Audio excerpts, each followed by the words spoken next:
This episode of the Dorking Out Show podcast is brought to you by Potter Bank. For over 120 years, Bedford Falls' steadiest bank. And the letters T and P. If my kid trick-or-treats at your house and you give him dental floss, then you're damn right I'm going to TP your house. Consider yourself warned. Houston, flight is go. Mila, let's go. SPM.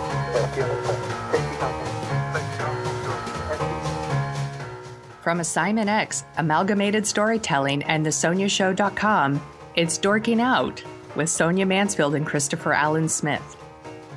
Welcome to episode 19 of Dorking Out, a podcast for people who like to dork out about stories and the stories and pop culture that we love.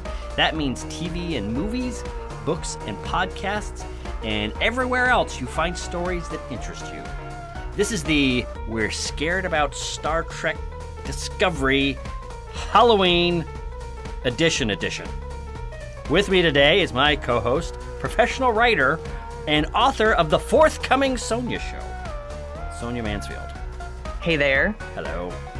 With me today is my co-host, Emmy Award-winning filmmaker and nerd author, Christopher Allen Smith. In this week's episode, with news Bryan Fuller is stepping back from some of his duties as executive producer of Star Trek Discovery, we talk about what it's like when the thing you love looks like it's in trouble. Then in our segment, You're Dead to Me returns, where we talk about the stories and pop culture that we hate. And finally, to celebrate our first Halloween episode, we go trick-or-treating and find out what random things about this holiday that we love. All that and headlines? Sure. When we come back. This segment of Dorking Out is brought to you by Hopeful. Did you drunkenly text your ex? He broke up with that girl he was seeing. He might get back together with you. It can't hurt to ask. Or can it? Then you need Hopeful. And Sex Panther by Odeon. 60% of the time, it works every time. That brings us to topic 1. News broke late this week that Bryan Fuller, the showrunner of everything from Pushing Up Daisies, correct me if I'm wrong. I think it's just called Pushing Daisies. Pushing Daisies. I've done my homework. Hannibal. Wonder Falls. He got his start as a writer as a writer's assistant, I believe, on Star Trek Deep Space Nine, and then a writer on Star Trek Voyager. Anyway, that's a long-winded way of saying he is stepping back from his executive producer duties for the upcoming Star Trek Discovery, which has been greeted around the internet with fear and loathing that the person that everybody was looking towards to guide Star Trek out of the darkness on television and back into the light has left the show. And nay, not only has this happened, but Akiva Goldsman, the writer of Batman and Robin, the writer-producer of the 1990s Lost in Space, is stepping in as an executive producer of the show. Now, he's going to be there with a lot of other producers and writers, which we will get into when we discuss this. But that brought to mind a larger question, because Sonia and I have pretty much just spent most of the summer beating up on all of the freak-out fan bros who are attacking the reboot of Ghostbusters. But now, greeted with this news, I feel a tiny, tiny bit of sympathy for them as they watch the thing that they love maybe go into the toilet. Because now I'm watching the thing that I love, Star Trek Discovery, that I'm hopeful maybe going a similar direction. Yeah, but you're not upset the way they're upset. They That's were upset true. that the thing they loved had girls in it. I understand that. No question. But it's just like having the feeling that the thing that you like is not in good hands and they might be fumbling the delivery. It's not a great feeling. Sonia Mansfield, what are your thoughts on Bryan Fuller stepping back from his duties at Should we introduce our guest? Didn't I do that? No. Oh my I God! haven't said anything yet. I'm just listening and No, I thinking. guess he's not going to be on the show. No, Yeah. joining us today, amidst this rambling ramble, is the co-host of our upcoming Star Trek Discovery spin-off podcast, David Tracy, who is the communications director for the Chaos Group, industrial manufacturer of chaos on 3 continents, and makers of V-Ray software, which is used a lot in movies and television. Some of the titles you may have heard of, such as Game of Thrones, Deadpool, Captain America Civil War, and of course, the name that springs to mind first, SpongeBob SquarePants. The movie. The movie. David, Yeah. since Sonia is so intent on getting you on our air for What? an quick note unknowable about- reason, Yeah. what are your thoughts on Star Trek Discovery? On SpongeBob SquarePants. That's right. Funny note about actually SpongeBob SquarePants. A lot of the effects for SpongeBob is the same studio that did Fury Road. I A love lot that. of the same people that worked on Fury Road worked on. Well, you can SpongeBob really SquarePants. see the similarities. Yeah, They're both And, very chrome and shiny. they're Australia. Allura is the name of the studio. They're amazing. No kidding. Yeah. So I'm not as bothered by it. I think he still has a producer credit, right? He just doesn't. He's just not running the show anymore. Correct. He is there's been a lot of rumors and discussions about what's going on. He is still an executive producer, but Bryan Fuller is stepping back from the day-to-day executive producing duties because he's also working on a show, American Gods, and a reboot of NBC's Amazing Stories. So he has written the first 2 scripts. He has helped and been involved with breaking the story for the entire first season. Yeah, I was going to say he's laid the groundwork So for he's laid the groundwork. He's the show. handed over the day-to-day executive producing duties to... Gretchen Berg and Aaron Harberts. That's right, who also worked with Alex Kurtzman on Fringe, I believe. So they've all worked together. They've all done some good stuff. I believe also these 2 guys have worked with Bryan Fuller on some of his previous shows. Yeah, they've worked with him for a while, and they're supposedly really close to him, and they fully understand like his ideas for the show. Exactly. Yeah. So And that Avika, is that how you pronounce it? Avika Goldsman? Akiva Goldsman. He's taking a bigger role in the show, and that's, not super awesome news. That's right. But, he's not running the show. Right. Yeah, and that's the thing is there's a lot of producers on the show now that I'm looking at it. This thing's by committee. I mean, it's a hot property for CBS, I think, and Right. I'm a little worried that it's going to lose some personality. It's going to be playing it a little too safe. Right. Yeah, Brian Fuller shows always have a personality. They have things about them that make them special. And I would be worried that maybe without him there, it won't have those things to make it special. That it just becomes like another like CBS procedural, that it's like NCIS Star Trek. Right. Which, because now we've heard some other things is, supposedly they're going to start shooting here in the next couple of weeks. And supposedly, according to various, sources like The Hollywood Reporter and Variety, which are pretty good trade magazines in Hollywood, they've already cast everybody, except for the lead character.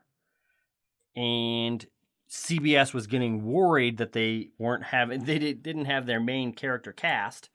Supposedly, the show will feature an openly gay actor as one of the male leads, a female admiral, a male Klingon captain, a male admiral, and a male advisor, and a British male doctor, as well as a lieutenant commander lead female who hasn't been cast yet. This is, as we've discussed in various points, Star Trek Discovery is based 10 years before Captain Kirk's original 5-year mission. So I really want to know who they cast. I'm getting excited. see, that's the thing, is I'm getting excited, and I was getting all super excited, and I'm seeing the internet kind of do something that the internet does a lot, and that Freak out. Star Trek fans do a hell of a lot, which is they freak out about everything. Case in point, Justin Lin being named the director of Star Trek Beyond, and everybody was freaking out about, oh my God, it's going to be Fast and Furious Star Trek, and we're going to hate it. And what happened? The movie It's a comes really out. good movie. A, it's a really good movie. B, a lot of people think it is the most Star Trek of the new rebooted movies. It is the most Star Trek feeling. It is the most authentically Star Trek movie. Well, and that also has to do with the script, though, too. And, you know, I mean, it was written by Simon Pegg, who's a huge Star Trek fan. So Right. So it's not just the director, and that's why the addition of the writer of Batman and Robin makes me really nervous. Right. That was the worst of the Batman. It is one of the, if not the worst movie ever made. It's funny because later in the show, The man who wrote the line, "Everybody freeze," is right. going to be in charge of Star Trek or writing for Star Trek, and that's really scary. It's going to be a bitter harvest. Nice to see you. Nice to see you. You're joking, but later in the episode, we are going to have a segment, You're Dead to Me, and Sonia Mansfield. What movie did I talk about in our first You're Dead to Me segment on this very podcast? Batman and Robin. Oh, really? That's right. Yeah. I love that Smashing Pumpkins song, though. That was the best part of the movie, was the one song in the soundtrack. Right. I don't know. But, so everyone loves to bring up Batman and Robin because it's fun to bash it. But he also wrote Cinderella Man, which was pretty good. Yeah. And he wrote A Beautiful Mind, which won an Oscar for screenplay. It's a movie that a lot of people think highly of. I think that movie's just fine. I don't super love it, but a lot of people love it. He's written some things that aren't as bad as Batman and Robin, I guess is what I'm trying to say. That's true. The bar's really low. But he's written things that are not as bad as Batman and Robin. That's right. Yay. I might be able to say that. I'm just not really bothered by it. Maybe I should be, and I just feel like they have so much skin in the game for this one that maybe I can just I have a wait and see. It's not killing me. And I also I love that he's associated with Amazing Stories, and I love that he's associated with American Gods, because well, that's Bryan Fuller. Right. Yeah. Him doing Amazing Stories is an awesome pick. Yeah. So I'm glad that he has time to, because they said there's just not enough time. Yeah. It's not that they didn't like him.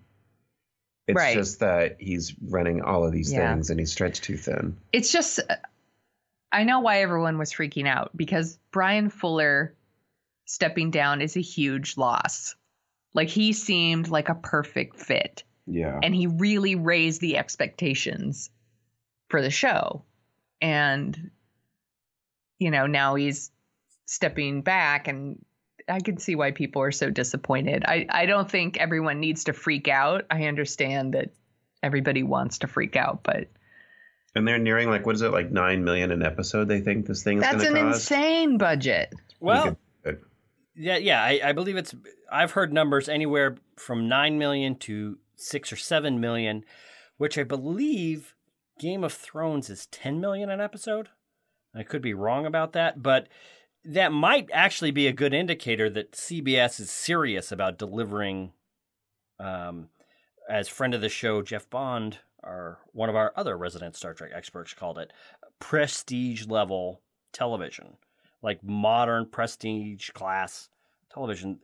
The idea that CBS thinks that this is so important that they're going to pour that kind of money, that they are going to accede to Bryan Fuller's request that they delay the launch from January to May, makes me feel good that they're going to do it right. But then Jeff Bond, who is probably my favorite living critic, posted earlier this week when this news came out, Akiva, Goldsman, I'm generally an optimist about these things, but the word Star Trek is dead certainly come to mind. I think that's an overreaction. And that's when I started to freak out. I am not going to freak out. I think that there are a lot of... It's very easy to get upset about these sort of things, and very often these projects still turn out fine. It's like not the first project that's had kind of like issues behind the scenes, and then the movie comes out, the TV show comes out, and it's good. Yeah. You know, we were talking about this before we started recording, and like you were like working up, you know, a list of other movies that kind of were taking a beating in the press before they were released, and then they turned out to be pretty good. Right. And some of them really good. That's right. One of them. And some of them amazing. That's right. It might do us a little help to go down this list, and maybe we're going to make this the first rule of intelligent fandom from Dorking Out. This is from us to you, which is don't assume things about the things before they're out. That's a good rule. Don't assume things about the things. Rule number 1 of intelligent fandom. That's right. Write a sentence like that. Titanic was supposed to be a legendary Cleopatra-class studio-ending train wreck before it came out and became the most successful movie of all time, not adjusted for inflation. Pirates of the Caribbean, that was supposed to be a ridiculous, dumb, stupid, thoughtless, dopey cash grab from Disney, and it turned out to be all those things, but also a fantastic movie. Oh, and it was all those things in the later movies. That's right. It was all those things in the later movies. But the first one was good. The first movie was fantastic, and for me, delivered one of the greatest characters of all time. Then, Mad Max Fury Road took 20 years to get to the screen. Stops and starts. They're going to do it. They're not going to do it. They're about to start shooting. Oh, no, wait. The rains came and destroyed the sets, and Mad Max Fury Road was a train wreck before it came out. Heath Ledger as the Joker in The Dark Knight. Daniel Craig as James Bond. Yeah. Remember? Oh, my God. Everyone lost their minds. Remember when Daniel Craig was supposed to be the worst actor to choose for James Bond? Remember that? That was 4 amazing James Bond movies ago. Those were amazing times. That's right. The good old days. So it's true. We could all be freaking out about nothing.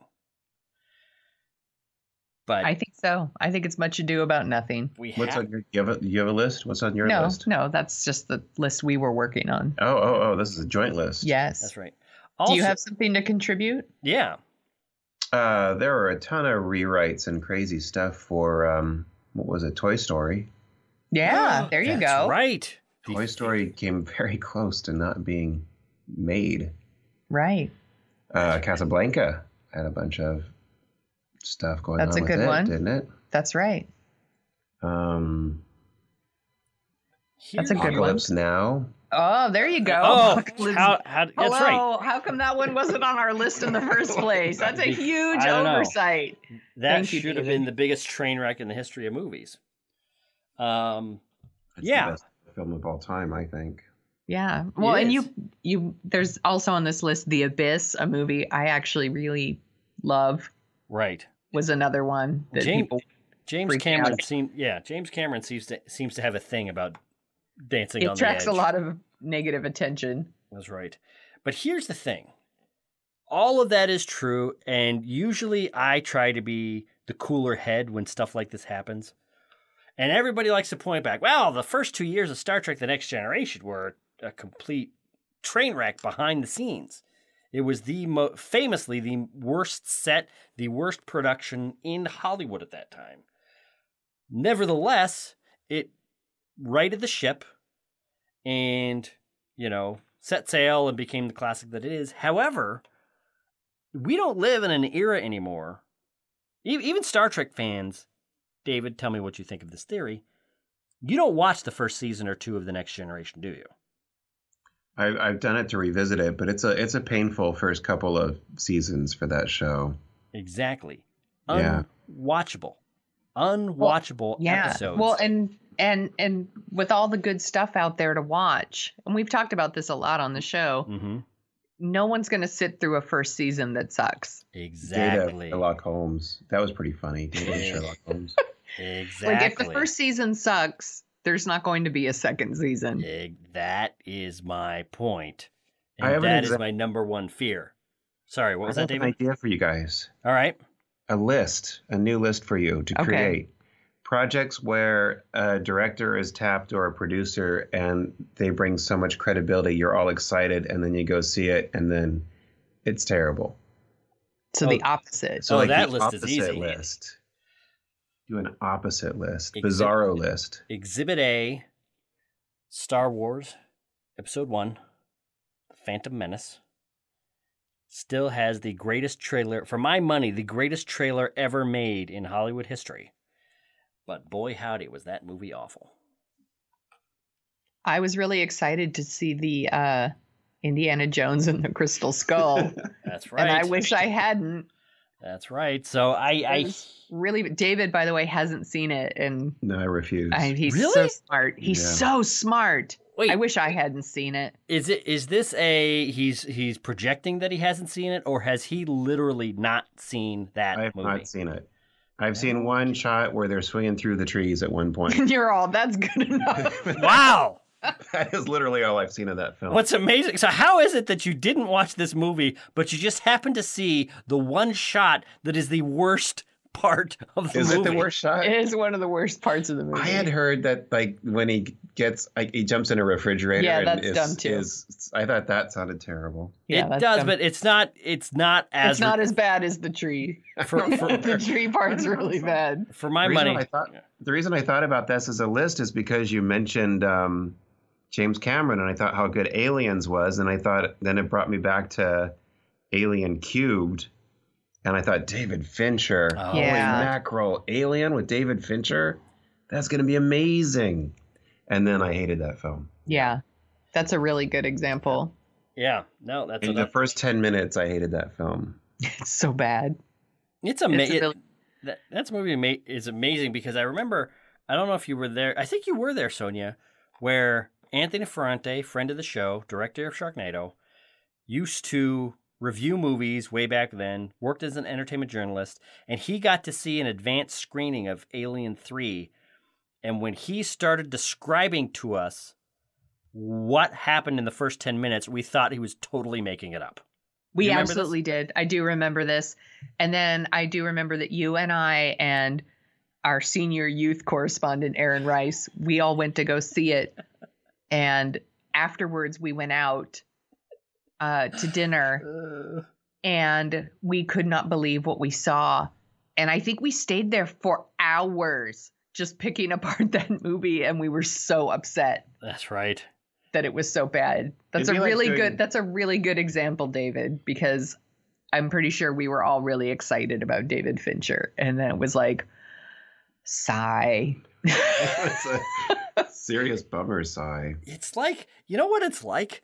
Can you imagine a Toy Story 2 where in the first 10 minutes of Toy Story 2, they kill off everybody but Woody? Or you find out, or it was a dream sequence the entire time, you know, or like in Spider-Man, like, oh, it was a clone. Could you imagine? I would love to see the Toy Story where they kill off everybody except Woody. God, that would be terrible. Such a horror show. Oh my God, I would cry. So, wow. I was actually feeling pretty good. I was feeling talked back into it. I was feeling some sense of cautious optimism. Down. And then David reminded everybody, hey, things can go horribly wrong. People make horrible things. That's right. Sometimes puppies get cancer. And that's what we might have to look forward to. We don't know. But thanks. Isn't that kind of By the way, that's the new tagline for the show. Working out. Sometimes puppies get cancer. Isn't that kind of one of the cool things, though, about making films and just Hollywood in general, is that you have all of these, every studio, they're trying to come up with, you know, they want to make their money. They want to have the perfect thing. And it's at the end of the day, there's just an element of it that just feels like a crapshoot. Nobody's figured it out. I mean, Disney's getting the closest of anybody, but things can go horribly wrong, and you get this amazing thing as a result, or you have the most well-planned production, and it ends up being tedious or just completely misses the mark. Yeah. That's kind of what I love about it. I mean, I kind of like that there's that uncertainty. So, co-host of our new yet unnamed Star Trek Discovery spinoff show, do you have any final thoughts on what we should expect or what you're thinking about when it comes to Star Trek Discovery? I'm kind of a clean slate right now. We're kind of in the midst of doing a whole rewatch of the entire original series right now to get really in the mood for it. So, and that's been so fun. It's been awesome to revisit the original series. Are you watching Oh, sorry. What was that, Sonia? I was just gonna say I went from like really excited and feeling really optimistic that it was going to be a good show to feeling cautiously optimistic. That's probably good. You know what? Now that I think about it, that's probably a good way to go. I feel like I have to manage expectations now. That's right. Where I wasn't as worried before. Good. Cool. I guess that's where I'm going to try to keep my head. Managing expectations. It's not good to go into a movie with a 90% on Rotten Tomatoes, because then in a way you're kind of doomed to being at least somewhat disappointed if it doesn't live up to the hype. So yeah, the chance, maybe that's the thing, is a movie or show that has like a 75 on the Rotten Tomato meter, meaning it could be good, but it might not be for you. That's the perfect way to go in, because then you go in, you find out it is for you, and it's awesome and great and fun. I have to point out, I have low expectations. I mean, I just want it to be better than Enterprise, and I'm going to be happy. That's true. Yeah. I agree. Star Trek fans can't be picky. No, we can't. No, but they can. But they can. But they are. They are terribly so. But all right. I suspect our first episode of the Dorking Out Spinoff podcast show that I'm going to pump until we actually have one is we're going to have to rank all of the I was almost going to say Star Wars. You're going to say the word. Yeah. All of the Star Trek shows and movies in order, just so we can put our cards on the table. That's a great idea. That cards will be for another day. David Tracy, thank you for joining us. Thank you for having me. Now, get out! And on to topic 2. This segment is brought to you by fear. Fear leads to anger. Anger leads to hate. Hate leads to me unfriending my college roommate on Facebook because I can't stand another rant on GMOs. Sometimes it's just a carrot, Gary. Topic 2. You're dead to me. We love pop culture, but we don't love everything about it, which is why we're bringing back our Gripe Fest segment, You're Dead to Me. This is the segment where we get to share the stories in pop culture that we don't love. Smith, I'm going to let you go first. What don't you love? All right. This piece of pop culture has been with me my entire life. It feels like the geek kids that I grew up and respected and hung out with, they just loved this thing like crazy, but I swear to God, I don't get it. And the more time goes on and the more people look forward to the new movie or look forward to, what else they're doing, I don't get it. And maybe this is a harbinger of me being an old man. And for a lot of people, it's going to be no duh, Chris. You should have jumped off that train 30 years ago. What did you even think you were ever going to find when I say this? But Transformers. I hate this whole project. I hate it from start to finish. I hate it how, you would have these. One of the tragedies of the 20th century is, I believe, Orson Welles' first movie was one of the greatest films of all time. His last movie was voice work done in the 1986 Transformers big screen movie, which all my geek friends said, oh no, the show was for kids and whatever, but the movie, oh wow, the movie, it had Leonard Nimoy and it had Orson Welles and it was just like, oh wow, it's great. Oh God, it is just, it is that kind of pop culture that people who don't really like pop culture like to look down on. It is just trashy. It's stupid. It really is just there to sell toys.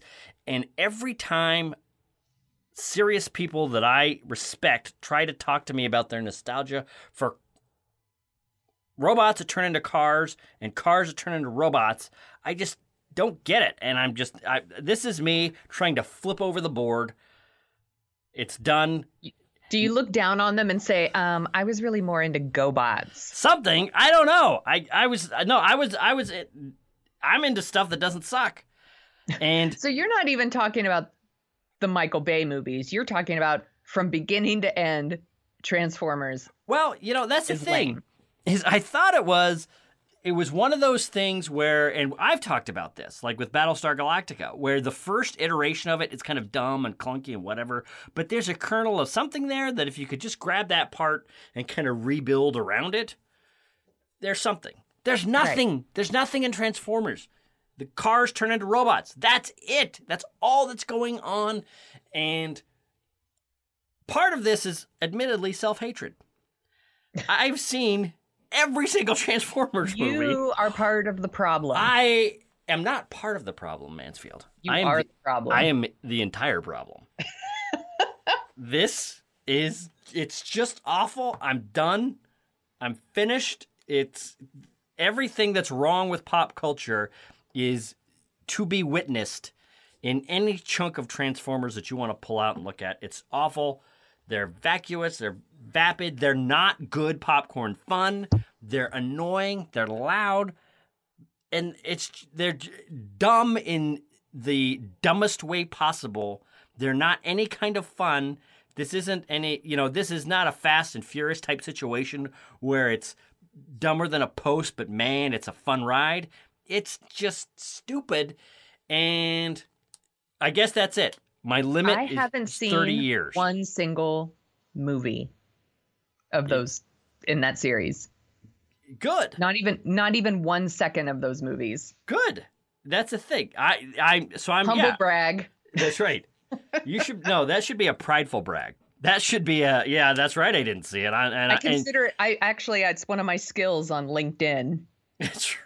Everyone can endorse me for my ability to not see Transformers movies. It's a prideful brag about not seeing the Transformers. Yeah, that's the thing. It's true. My fuse is very long. It's taken me 30 years to muster up the courage to say the Transformers suck. But your way to go out on a limb. That's Smith. right. I am going out on the limmiest limb, and this is not an indication that Up next, peanut butter cups are delicious. They are. They're great. Anybody that tells you the peanut butter cups aren't good is just lying to you and themselves. True. Not that I'm going to go off on that. And please do not take this as any kind of indication that we did not prepare for tonight's show and just threw this segment in at the last minute, because that's not at all what's going on. Sonia Mansfield. Not at all. What is dead to you? I don't like movies that star animals. Inevitably, the animal is hurt or put in danger or killed, and then I embarrass myself by bawling like a baby in the theater. I had friends watch the movie Babe for me to tell me if it was safe for me to watch. Wow. I have never seen Old Yeller. I will never, ever watch Old Yeller. Why? What happens in that movie? Nothing. Nothing, Smith. That's right. No. The dog lives forever. That's right. I think you've been misinformed. You should definitely watch that. No. Definitely. No. People are messing with you. You're being a bad friend right now. No, I'm not. I'm being a great friend. Definitely watch it. So I went to the movies a few weeks ago. What was that? And when I went to the movies a few weeks ago, there was a preview for a movie called A Dog's Life. Have you seen this preview? It sounds like I have, But there was that cat movie with Kevin Spacey about in the No, last 6 months, and I can't no. remember if I'm blocking him out or So what. I think this movie comes out maybe early next year. Okay. And it's like set in the 60s, and it's like a boy and the dog, and they grow up together. And then the dog dies. And Okay. then the dog is reincarnated as like a police dog. And then he's Oh, another kind of dog. yeah. And then he's another kind of dog, which means the dog dies over and over and over in this movie. And I actually said out loud, "Oh, F this movie," in the theater, but I didn't say F because I was like, no, I would never see that. Like, I cannot sit through a movie that stars an animal without crying. I mean, I could watch a mindless action movie in which an entire city is destroyed and thousands of humans are killed. But if a dog gets killed, I will start crying. So my question to you then is, Yes. have you taken the psychopath test? Because I suspect you might be a psychopath. No. Why? No, it's Why? it's not like I saw Schindler's List and I was like, meh, and like shrugged my shoulders. Like, I don't remember you crying. that's definitely not true. You I know that I did. I know no such thing.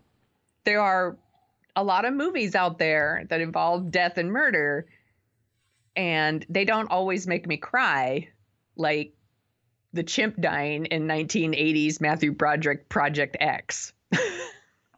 Wow. Like, I cry and cry and cry.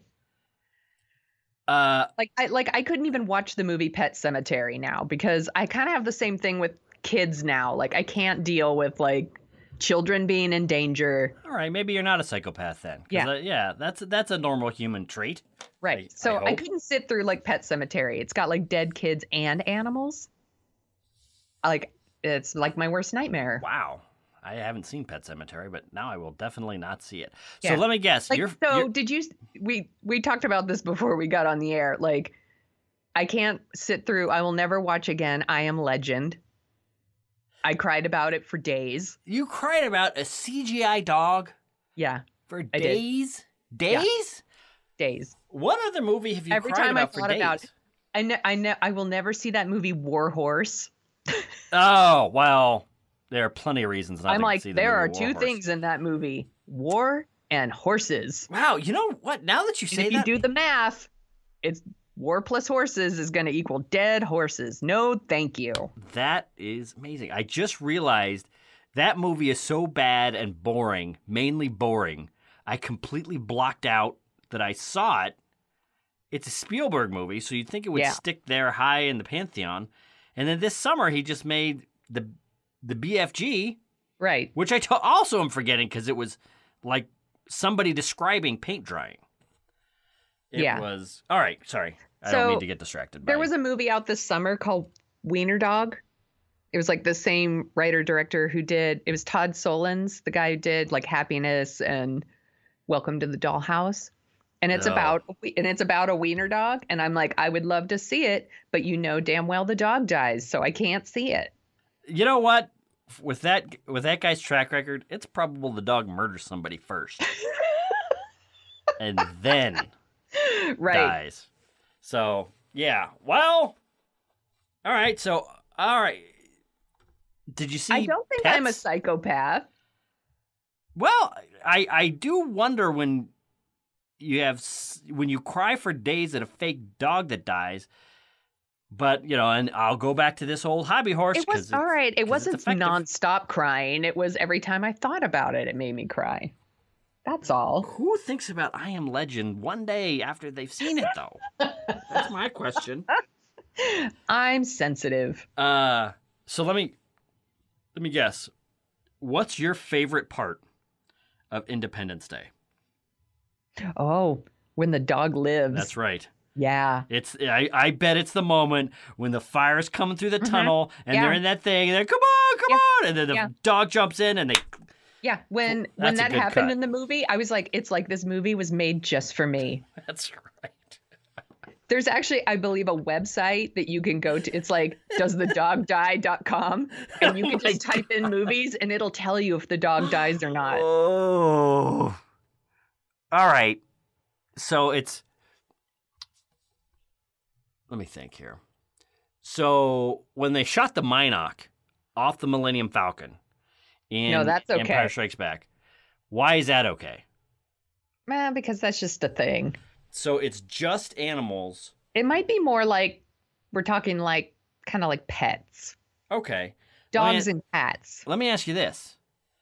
Like or I guess a wolf, because I cried in Dances with Wolves too when they killed Two Socks. Oh, that's right. Spoiler alert, everyone, from Dances with Wolves. It's only 27 years old. Right. 25 years old. But anyway. All right. So what about a like a cow? Like if you're like Twister when that cow got picked up. No, and thrown that's around. okay. All right. That's okay. And it's not just live action, it's animated too. Well, that's so like, The Lion King, or there's like the first 15 minutes of Up that everyone talks about that completely like wrecks everybody, and it totally wrecked me too. But I also started crying when the bird in the movie got dragged away from her babies. Well, you know what? I laugh, but it's true. There's something, if you were to make a scene that was supposed to get me to cry, all you have to do is take the same script, the same music, the same voices, and animate it, and there's a 50% higher chance that I will cry. There is something about animation that digs in quicker and deeper into my emotions. I don't know why. Well, I think there's like I said, I have the same thing with children. Like, I could replace animals in this diatribe and put in the word children and it would be the same. And I think it's because pets, dogs, cats, things like that, and children, they really depend on us to take care of them. So then the idea that like we betray their trust by killing them is really sad. All right. So you hate. So I think people should they should put in the comments like movies that made them cry. All right. I bet with animals, because I'm pretty sure I'm not the only one. You're probably right. There is, I don't know. I do think there is something strange, and it could be my human chauvinism. I will completely cop to that. I think there is something strange, something interesting to be examined about people who cry quicker over animals than they will over people. But I don't know. You know why? I have another theory. It's because our feelings for our pets are not as complicated as they are with other people.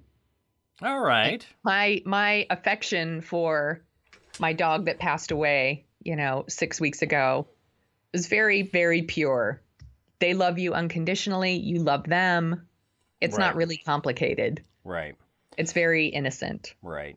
Yeah. And then you take that and you kind of project it onto what you're seeing on the screen. So let me ask you this. Okay. Are there any pets that you've had that you hate or really don't like? Have I ever had a pet I don't like? Have you ever had a pet that you just come home and say, like, F you, cat, or anything like that? No. All right. That's never happened. That I've had roommates like that. For the record, for anyone listening, I may be on that list, listeners. In college, we roommated together with some other people, but I'm not going to ask if I'm on that list because, frankly, I don't care. But for the purposes of the listeners at home, just know that Sonia could be despising me quietly right now. I'm not doing it quietly. Want more dorking out with Chris and Sonia? Well, there are a few simple things you can do. Share this program with a friend. We're assuming you have friends. It's easy. Just go to dorkingoutshow.com and you'll find our podcast links, our SoundCloud account, our YouTube links, our Facebook links, our Twitter links, our Tumblr links, and all our other links. And links. Grab one of those links and get to sharing. The more people listen, the more we make. Make all your friends envious with the cool podcasting choices you've made as a modern trendsetter. Our audience research shows the Dorking Out Show podcast audience is the smartest, most attractive, least prone to baseless flattery in the entire podcasting world. So get those links and get the sharing. Now, on with the show. Topic 3, a little trick or treat with Chris and Sonia, where we don't really have a unifying theme for this segment other than Halloween. Halloween. We love it. You're coming to our door right now. You're saying trick or treat, and what are we going to drop into your bag? Sonia Mansfield, Yes. what comes to mind? What's the thing you want to talk about when it comes to Halloween? I want to talk about costumes. Let me ask you All right. first. Do you and your boys still dress up? You and your family? No. Because your boys they're teenagers now, so maybe they're too old for that sort of. I believe Dell is going to dress up as a hot dog tomorrow when he goes to school. That's awesome. But let's see, he was the Stay Puft Marshmallow Man a couple years ago. That was good. That's a good one. But no, I think he's got football practice tomorrow, and Harrison, my other son, our resident fire and ice correspondent expert. Yes. I believe he's going to wear all his clothes backward. Whether or not that has to do with Halloween, I will let you know later. and this is what you get for not listening to the podcast, son. Anyway. Did you guys ever do like family costumes? Not really. I hate to say it. I might be an awful father.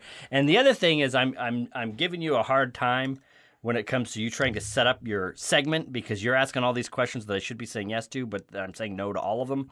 So I'm sorry. No. I'm just curious. All right. I love the family costumes. We do that here.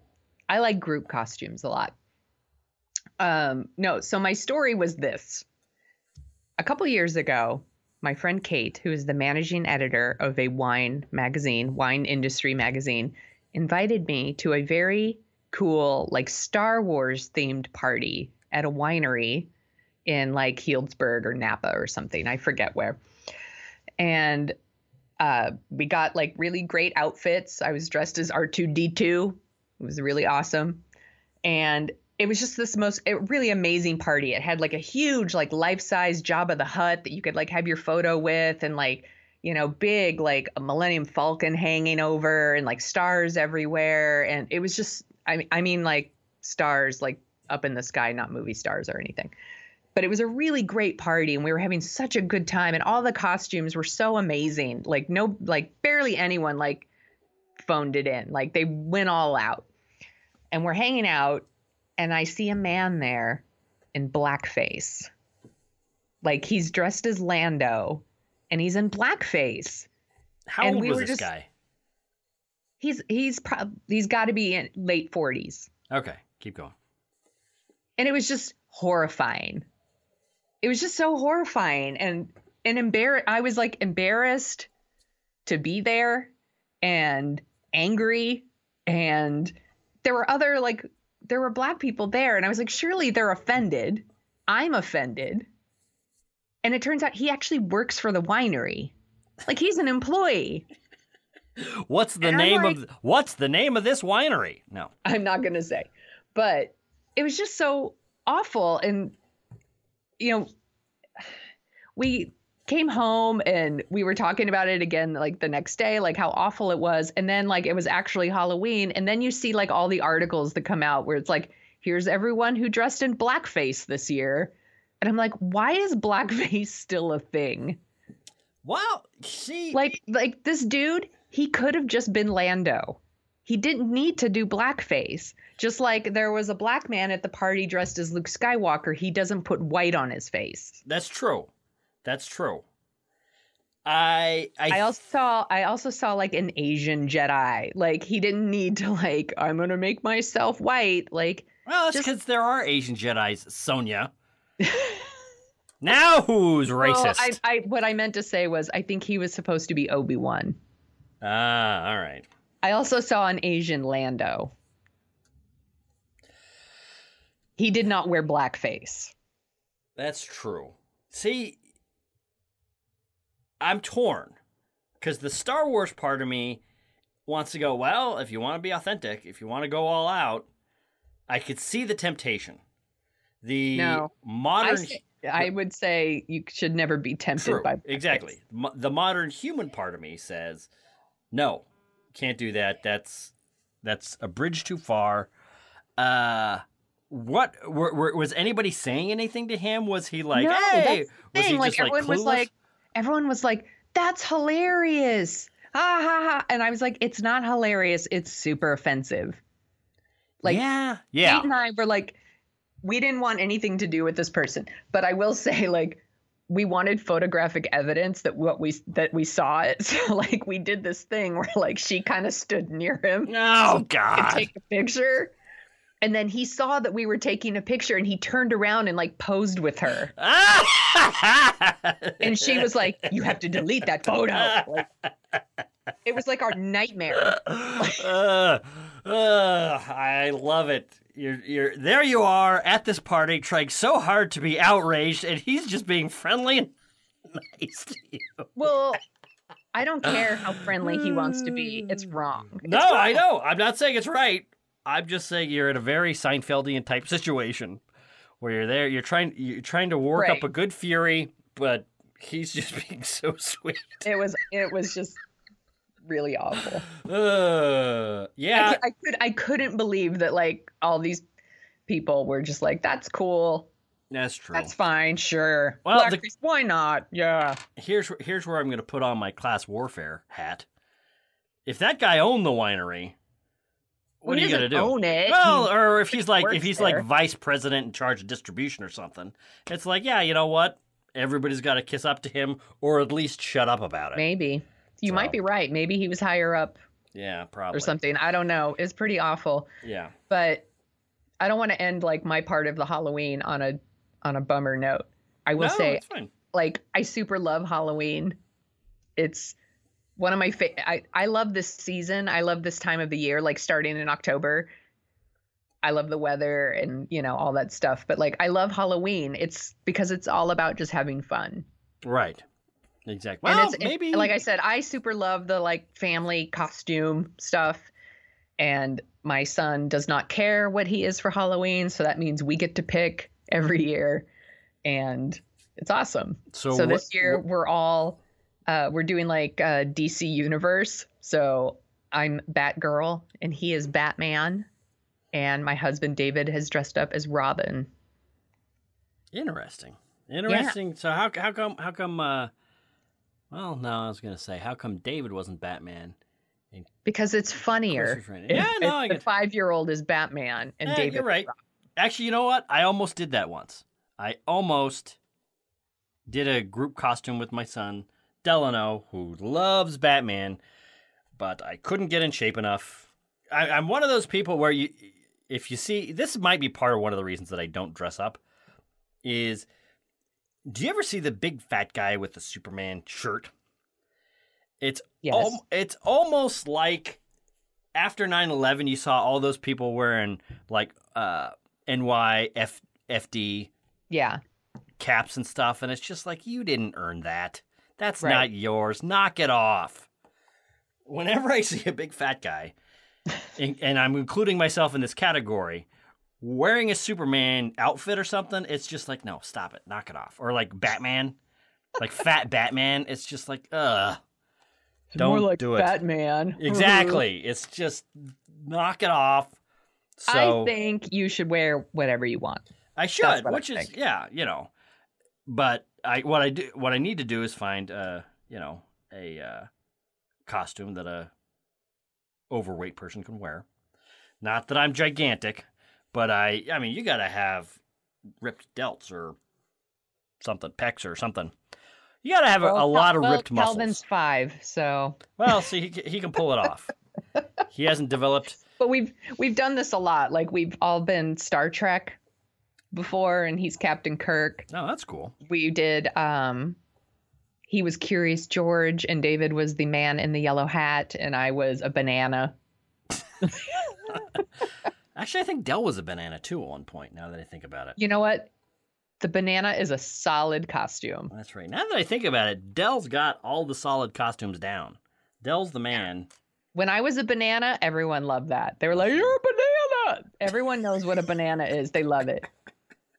I was Princess Leia one year. That was a really big hit too. People super love that. All right. You know, I'm a big fan. So, I'm a big fan too. What's your big thing about Halloween? What's your favorite thing? My favorite thing, I think I would have to say, this was like 20 years ago. No, 30 years ago. Which at the time was 50 years. Don't check my math. After the broadcast of Orson Welles' 1938 War of the Worlds broadcast, where he faked a Martian invasion as a news broadcast and freaked out a big chunk of the country. Yes. If anyone, what's amazing is if you listen to it, they have this introduction almost like it's going to be, this is a night of programming on CBS, which they kept calling the Columbia Broadcasting Service, that's what CBS stands for. Anyway, this is before they switched over to CBS Radio. Anyway, so they kind of said, oh, you know, this is where our story starts. The fear about war in Europe is over. Little did they know what was coming. Right. 11 months later. Anyway, and it's a fascinating and truly terrifying, fake news broadcast, which is part of it is you listen to it and it's this kind of quaint look back into what radio and popular entertainment was like back then. But then the Martians come in and they just start burning people alive live on the radio. And it's just it's terrifying. like if every news network decided to work together and put something out like this. Yeah. It would terrify everybody. It would work again. Yeah, well, it would work again because here's the thing, and this is one of the reasons when you get certain people, and sometimes it's, people from outside the country, sometimes it's people from inside the country scoffing about how dumb Americans are. Oh, look at what they fell for. I can't believe that they did this. The world's a complex place.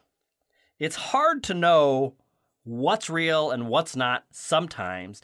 And Exhibit A is this broadcast. Because imagine if CNN tomorrow decided, hey, you know what? We've built up 30 years with a reputation for a news network where we talk about news and talk about what's going on. But tomorrow night, exactly. But tomorrow night, we're just going to make up an invasion. We're going to make up a bunch of footage that makes it look like aliens are coming down and irradiating New York City. We are going to kill off some of our favorite broadcasters live on the air. And then we're going to... Wolf Blitzer. Well, yeah, exactly. If people saw that, having no context, it would freak people that out. Yeah. So I do have some sympathy for. I think the American Experience did a fantastic story on this, so you should read it. It's one of those things where not everyone in the United States was fearful and freaked out. It was people that were listening, and I can't. What's interesting is at the beginning of the broadcast, they say, "Oh, this is an adaptation of War of the Worlds by H.G. Wells," and this that blah blah blah, and then they go into the kind of fake news broadcast. But I think there was some station that most people were listening to where the show ran over. So people then switched over to this, missing the introduction of the show. And it was just, hi, I'm, reporter X reporting from Grover's Mill, New Jersey. And this thing landed and, it sounds like it's doing something. And I wonder oh my God. And then it was just like, guys screaming and yelling as this death ray just destroyed them all. It's fantastic. So that is a truly, genuinely creepy story that started just a bizarre chapter in American history that I just love so much, and you should listen to it. I think you could find it on YouTube. I'll see if we could find a link on YouTube. It's been a long time since I've heard it. It would be fun to listen to it again. It's interesting because part of it is kind of like, this is. The show begins with them, quote unquote, breaking into regular programming. And the regular programming is a guy playing a piano at a bar in New York City.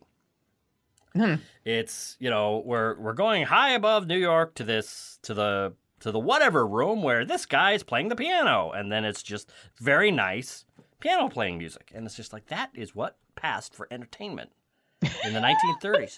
That's the part that's really scary. Well, that's the thing. It's just what you could get away with as entertainment back then. We would have been kings, Sonia.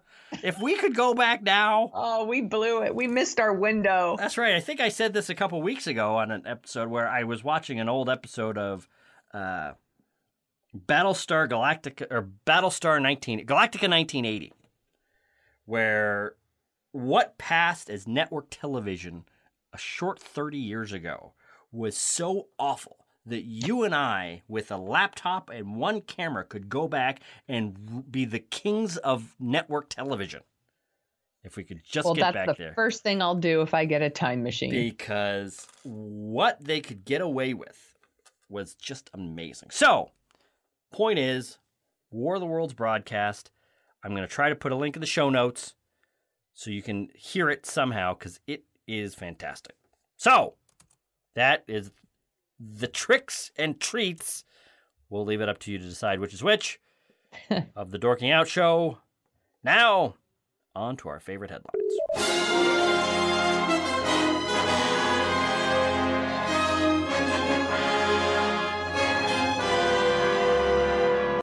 That brings us to our last segment, our favorite headlines of the week, where in the torrent of headlines that come blasting out of the internet every single week, we pick 2 headlines to talk about.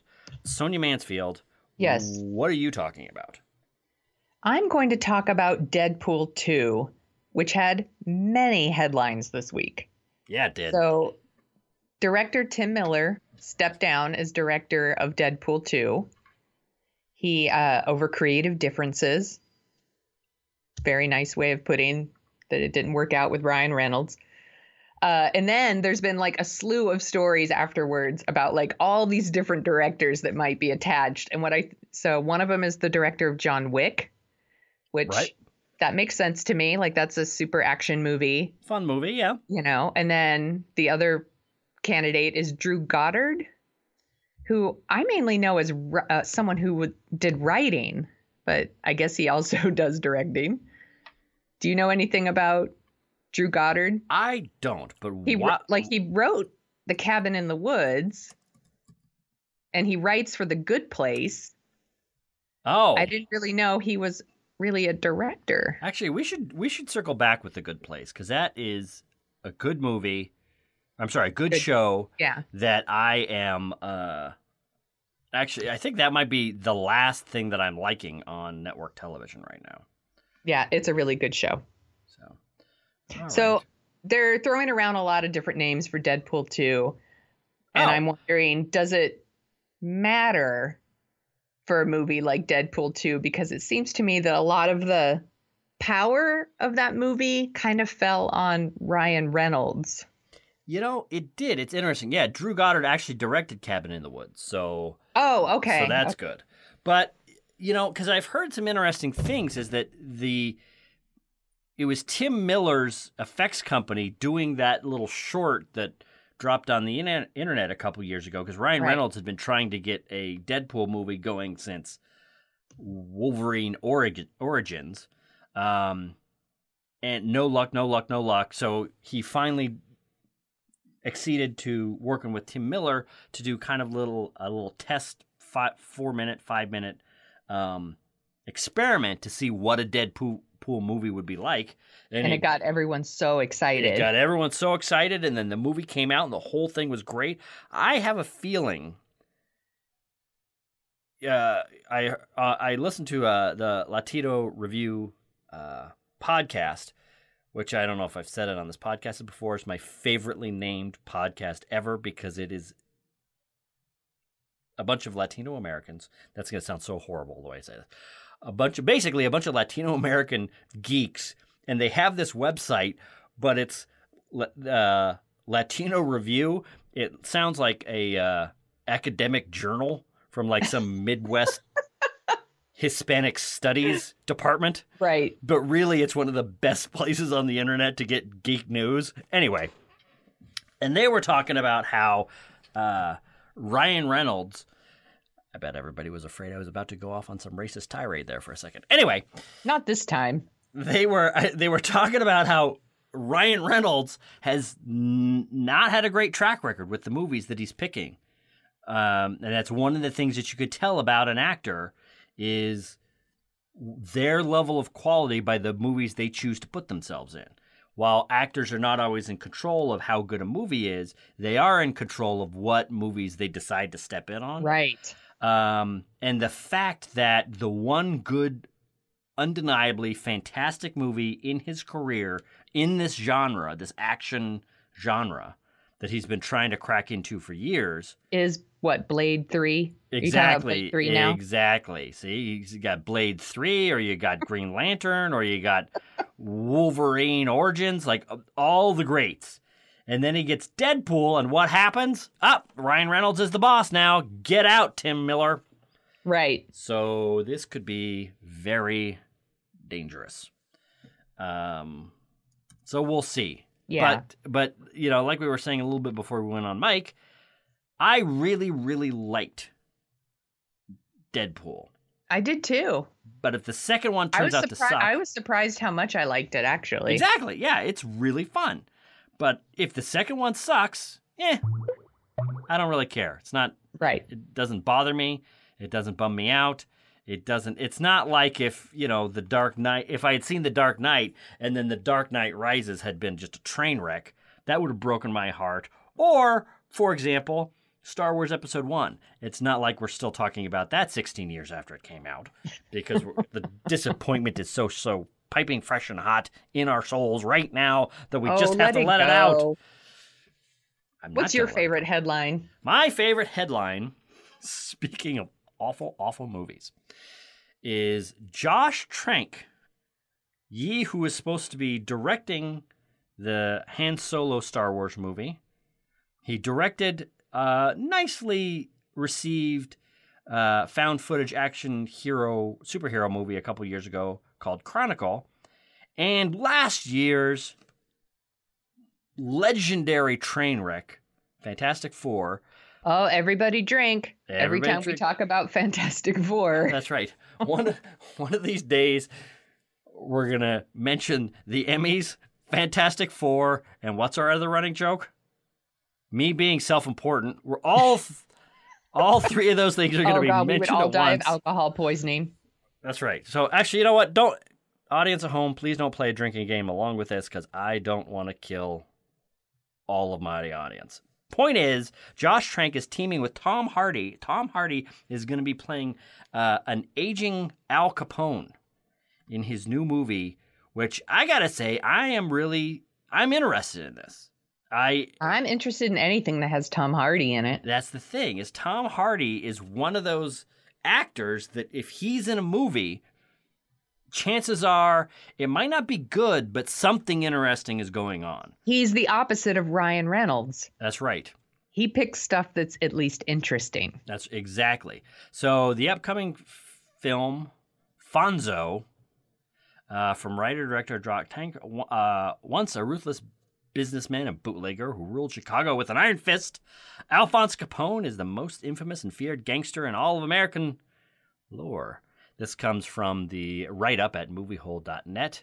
At age 47, following nearly a decade of imprisonment, dementia rots Alphonse's mind, and his past becomes present as harrowing memories of his violent and brutal origins melt into his waking life. Which, that sounds great. Could be cool. And it's a comedy. God, oh.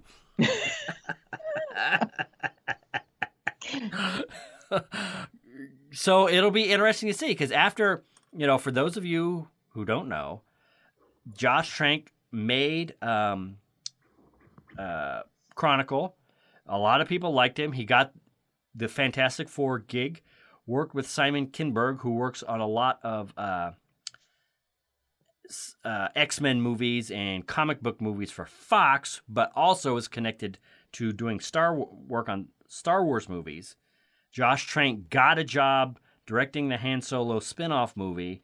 And then last year, he got fired. Fantastic Four came out. It was a legendary dud. There were huge rumors about Josh Trank being nearly impossible to work with, destroying homes, not coming to the set, not directing when he got to the set.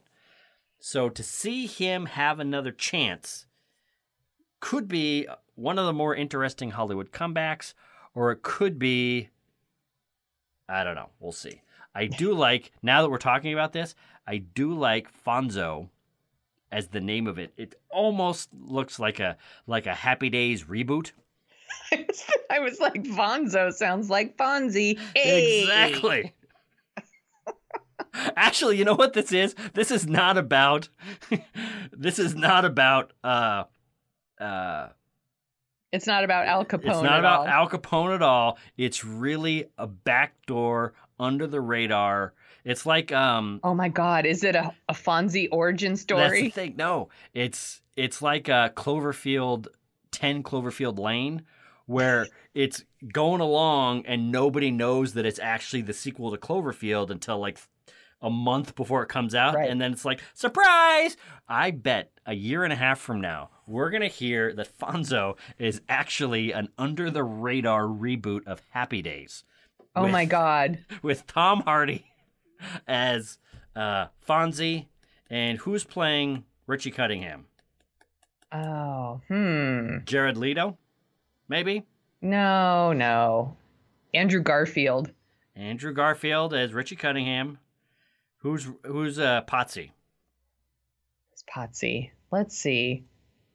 Who do you think should be Potsy? I don't know. That's why I asked you. How about Miles Teller? Oh, God! Or is it Turner? I always mess up their names. Miles Teller. Or maybe you could get one of the boring. Hemsworth brothers. You could. All right. Yeah. So, there you go. You heard it here first on the Dorking Out Show podcast. Josh Trank. Happy Days reboot. There's going to be a Happy Days reboot with Tom Hardy as Fonzie. Boom. Take it to the bank. Buy your tickets now. Sonia Mansfield, is there anything else that you would like to say on our Halloween episode? I'll just say, hey! And goodbye. Bye!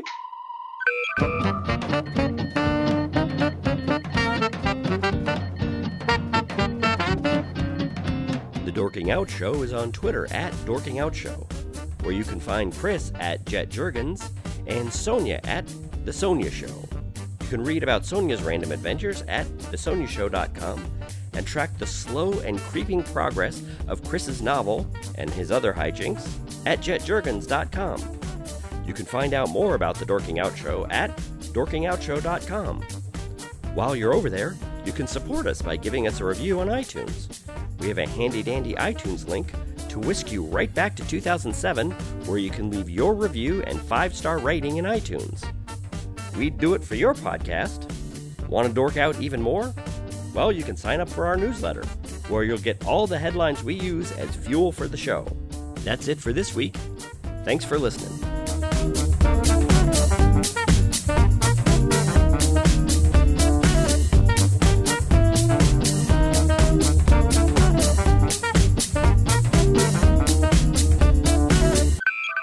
Toby, you don't want to whimper track on this. Let people cry in their own cars when they listen. Jesus! I know you might not be a fan of the show, David, but Jesus Christ! I'm sitting right here. That's I wrote right. A positive review. To hell with her, I'm sitting right here.